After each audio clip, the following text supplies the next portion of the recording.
Ал егерде мынау жанагы ана тилге бір кыйынчылык тудурат анау мынау деген мәселе ода емес. Аралас мектепте емес.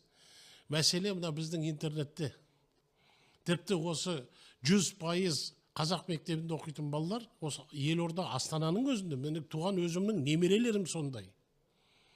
Қазақша мектепке барады, мектепте қазақша сөйлейді, үйге келгенде барлығы орысша. Ол жалғыз біздің үйдегі ғана емес деп ойлаймын.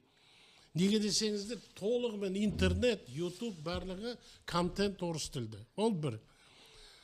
Ал енді қала түгілі, жаңа қайтадан айтайын, Жаңарқада өзімнің ауылымда апамның немере балалары, немере қыздары. Енді үйлерінде 100% орысша сөйлейді. Балабақшаға қазақ тілге барған, мектепте қазақша. Жаздың күні барсам, төртеуі де орысша шүлдірлеп жүр.